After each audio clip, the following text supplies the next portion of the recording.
మేము తెలుగుదేశం పార్టీ, మేము పార్టీని చూసి చేయండి. మీరు వర్గాల్లో ప్రసాద్తో తిరుగుతాయేమి, ఇంకో నాయకుడితో తిరుగుతాయేమి, ఇంకో నాయకుడితో తిరుగుతాయేమి? ఏం బుద్ధి జ్ఞానం లేదా మీకు? చదువుకోలేదా?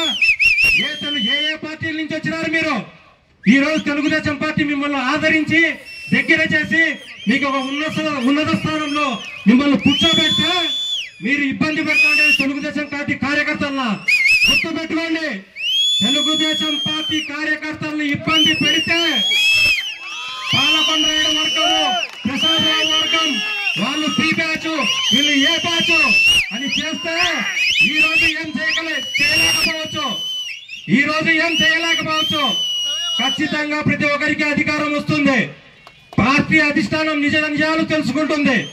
ఆ రోజు అప్పగిచ్చినప్పుడు చెప్తారు మీకు ఏ రోజైనా ప్రజల్లో పోటీ చేసే అవకాశం కల్పిస్తే ఆ రోజు ఇదే నాయకులు ఇదే స్టేజ్ మీద ఉండే వాళ్ళు చాలా మంది మీకు గుణపాఠం నేర్పిస్తారు. ఎప్పుడు వర్గాలు చూడొద్దండి. వాళ్ళు మోసింది ఏ జెండా? తెలుగుదేశం పార్టీ జెండా. నందమూరి తారక రామారావు గారు పెట్టిన పార్టీ జెండా, నందమూరి రామారావు గారు రూపొందించిన జెండా. భుజం మీద ఎర్రటి ఎండలో మధ్యాహ్నం పూట నాతో పాటు కొన్ని వందల కిలోమీటర్లు తిరిగారు. ఇంటింటికి ఓటు వేయమని చెప్పి అడిగారు. వాళ్ళకా మీరు ద్రోహం చేసేది? పుట్టగతులుండవు.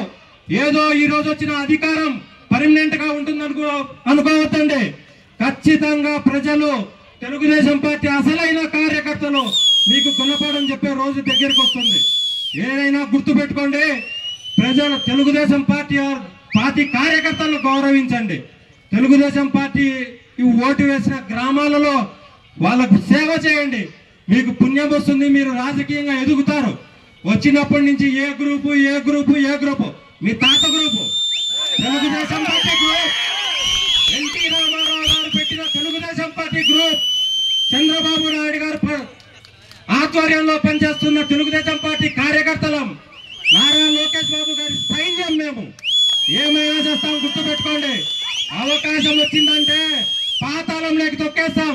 ఈ రోజు ఎక్కడో కూర్చోబెట్టాం, ఈ రోజు ఆకాశంలో కూర్చోబెట్టాం, లాగి కింద వేసి బండకేసి కొట్టాం. గుర్తుపెట్టుకోండి. ఏ రోజైనా సరే తెలుగుదేశం పార్టీ కార్యకర్తకు గౌరవం ఇచ్చినంత వరకే. అగౌరవపరిచినారంటే మీకు 2029 ఎలక్షన్లలో సమాధి కడతాం. గుర్తుపెట్టుకోండి. నేను చంద్రబాబు నాయుడు గారిని కూడా మొన్న కలిశాను. జరిగిన పరిస్థితులు చెప్పాను. నాయన చనిపోయిన తర్వాత చంద్రబాబు నాయుడు కలవాలనే ఉద్దేశంతోనే కలిశాను. నాయన చనిపోయినప్పుడు చంద్రబాబు నాయుడు గారు నాతో ఫోన్ చేసి మాట్లాడారు. అందుకని నేను పోయి చంద్రబాబు నాయుడు గారు కలిశాను. త్వరలో లోకేష్ బాబు గారిని కూడా కలుస్తాను. రాజంపేట, రాయచోటి నియోజకవర్గాల్లో జరుగుతున్న అన్యాయాలు, తెలుగుదేశం పార్టీ నాయకుల మీద జరుగుతున్న దౌర్జన్యాలను ఫోటోలతో సహా, అక్షరాలతో సహా, న్యూస్ పేపర్లో వచ్చే వార్తలతో సహా నేను ఇస్తాను. ఖచ్చితంగా మీకందరికీ న్యాయం జరిగే విధంగా పోరాడతాను. ఏదైతే పాలకొండరాయుడు గారు 1983 నుంచి తెలుగుదేశం పార్టీ కార్యకర్తల కోసం కృషి చేశాడో ఆ విధంగా ఆ కార్యకర్తలందరికీ, ఆ నాయకులందరికీ మళ్ళీ న్యాయం చేసే విధంగా నేను పోరాడతాను. నిజంగా చెప్తున్నాను. ఇప్పటికైనా నాయకులు పద్ధతి మార్చుకోండి, కలుపుకొని పోండి. నిజమైన తెలుగుదేశం నాయకులను గ్రామాల్లో అధికారం ఇవ్వండి. నిజమైన కార్యకర్తలకు, ప్రజలకు న్యాయం జరుగుతుంది.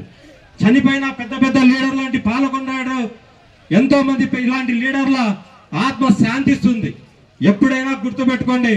కార్యకర్తలను, నాయకులకు వెన్నుపోటు పడిచి స్వార్థం చూసుకొని ఏదో ఈ రోజు రాజకీయంగా ముందరికి పోవాలా అని అనుకుంటే మీ గోతులు మీరు తీసుకున్నట్టే. ఏం సామాన్యులు కాదు తెలుగుదేశం పార్టీ కార్యకర్తలు.